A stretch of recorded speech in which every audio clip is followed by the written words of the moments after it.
everybody, so it is a brand new day, and in last video I pretty much showed you some really cool fabric, which was like a map of the world.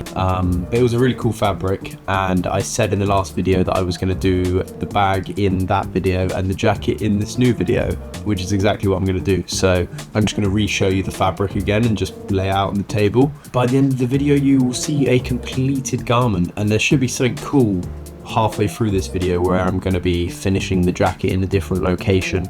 Let's make the jacket and I'll show you the process of how I do it, and then all the little like welted pockets and stuff like that. Hopefully by the end of it we will have a completed MA2 collared bomber jacket. So yeah, let's do it.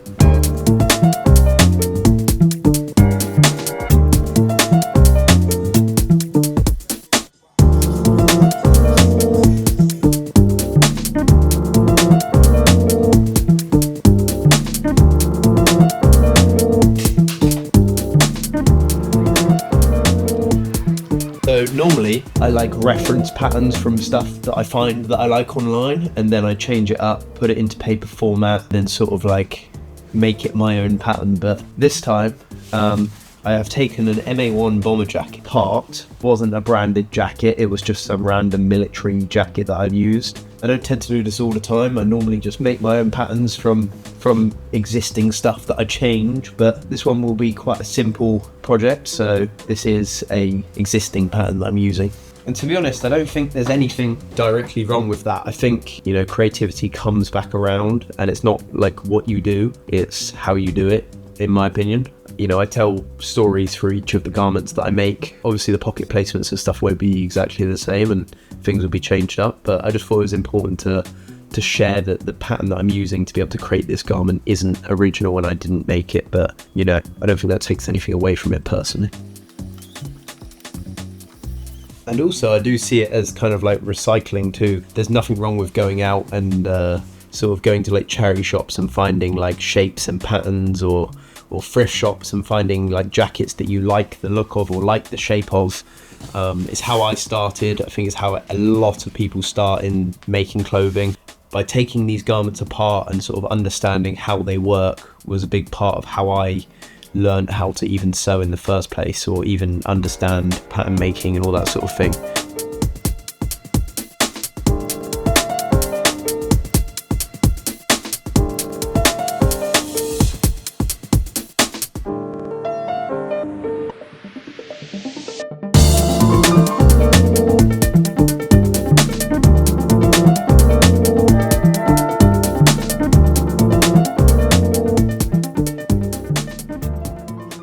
The pocket design is normally done from the scraps of what's around the pattern once I've cut it out, so I'll show you now.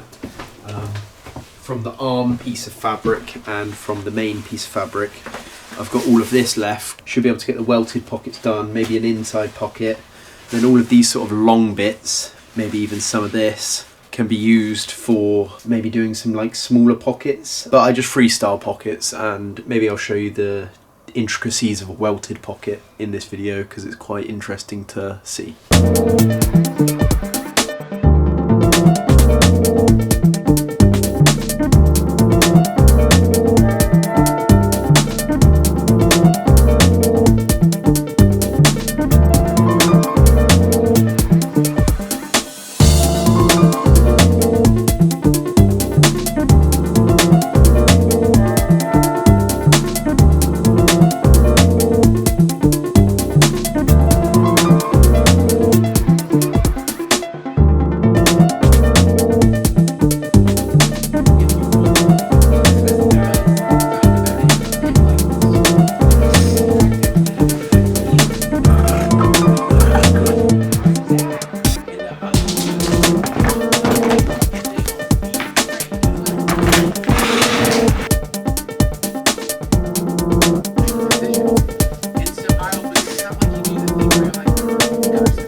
deep understanding of these weapon systems, and they're locking weapon systems that have been verified by the Pentagon. This guy does a really good job of explaining why. Friday, Saturday, Sunday, this weekend. Earth, and we barely know it's down there. It's really.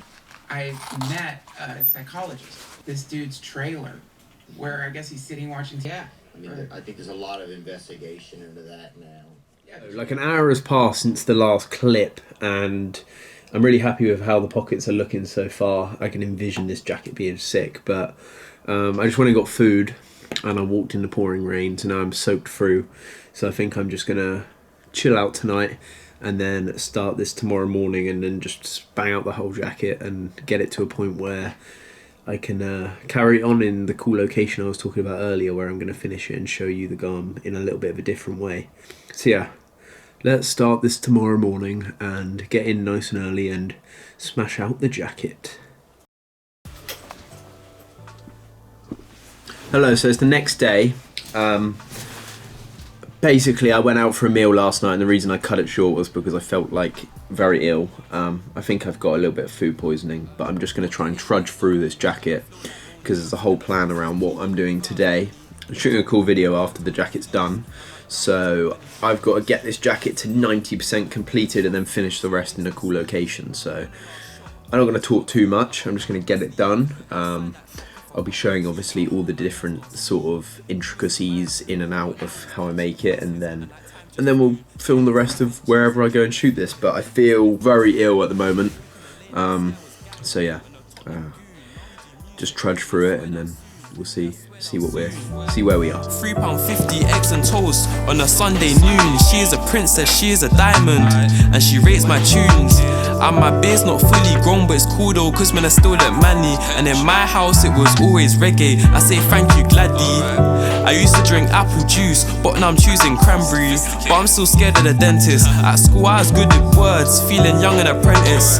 When you said that stuff, yeah, I thought you meant it. Yeah, I thought you meant it. When they're breaking your heart cause they rate you too much, just cause I got bars, so they play the right cards. So I was going to do the inside of the free pockets, all the lining and stuff, but I think I'm going to quilt the actual lining of the jacket first and then do it after, so I know if I can use the same material that I'm lining the jacket with, or if it's not enough after lining and I might have to choose another fabric. Yeah, I'm just going to put this to the side for a little bit and then quilt the jacket lining, and then we'll come back to the exterior of the jacket in a second, add the patches and do all that sort of thing. As I showed you in the last video, this is the lining I'm going to use for the jacket. Hopefully I have enough batting to be able to quilt the whole jacket. Yo, got the aim like Stoney and I flow like Moni, so then I flex his peak. If I was Whitney with Tony, I would've told the police. I'm at dumb man's crib and he's showing me Keith. There's a lot of weed and it's fluffy, so it makes me sneeze. Yo, they ain't got a flow like me, cause I come with a flow that's peak. Put time in a pen, so that my bro that speaks unique. How they notice we can't keep it low discreet, and girls want a lotion, please. Like say that we ain't clued up, cause the game done broken me. But I bounce back, that's normal, kept things cordial like dinner on Christmas Eve. What do you mean that it's not that deep? You ain't seen how it be when you step on street. I gotta use my brain, I aim and achieve. I've never done this square quilting before, but I absolutely fucking love it. I think it looks so good. Till I reach the top, still trying to think about mum, still trying to think about dad. Sad car, miss my gran. Man, I just posted out in the open, like all my pics on the gram. And life gets mad, so we gotta think. I've just finished the quilting on the lining, and I'm really loving the square quilting. I've never done it before. The fact that we had enough batting for the jacket and there was enough lining to do the pockets too, things just work out perfectly sometimes when you're sewing, which is really nice. I'm at dumb man's crib and he's showing me Keith. There's a lot of weed and it's fluffy, so it makes me sneeze.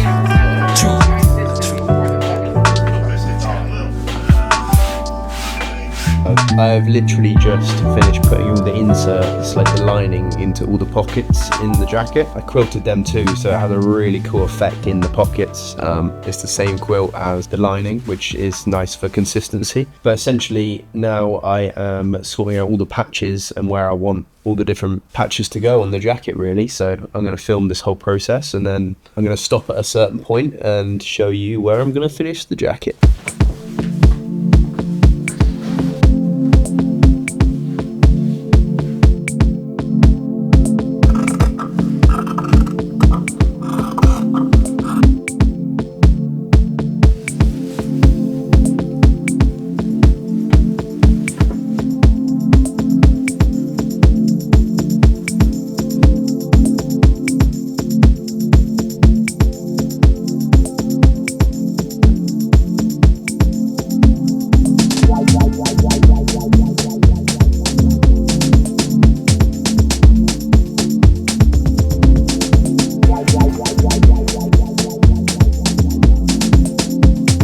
I don't know what you can see right now because I'm slowly taking this sewing machine apart. A little bit of a time jump, but essentially we are going to take my sewing machine to the woods and we are going to finish the jacket. I've got the jacket completely ready to finish right there. The tools that I will need, and I'm slowly just taking the sewing machine apart, and we're going to try and maneuver it into the car and then set it up. We've got a generator. We're going to plug some lights in. Should be quite a fun little thing to do. We've managed to take the sewing machine out of the room and all the way down to the car. So let's head to the woods. And it's taking it all out of me today because I'm pretty ill, but you gotta do what you gotta do, eh?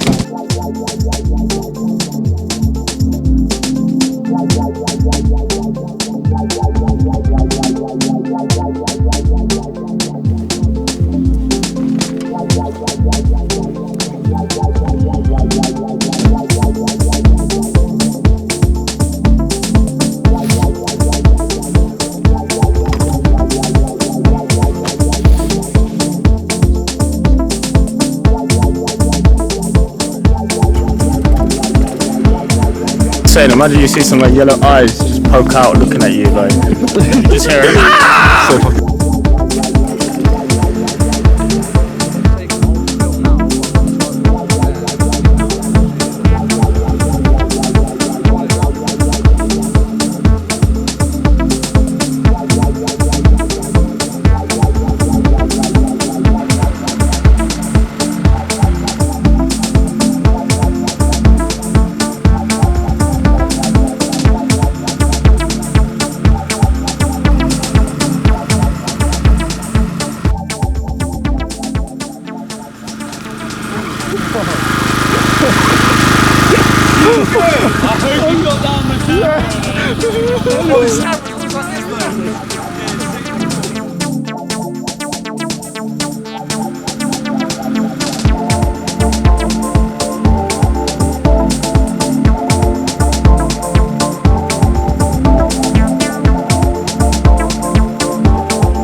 Backing down. Successful shoot.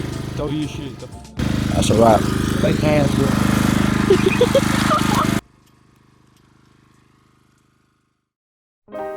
So this is the MA2 Atlas bomber jacket, and I'm incredibly proud of this. I think it might actually be the best garment I've ever created. I wanted it to look like a page of a book, and I think it's done that perfectly. I love all of the hardware bits, like the lobster clasp. I think the zip's done perfectly.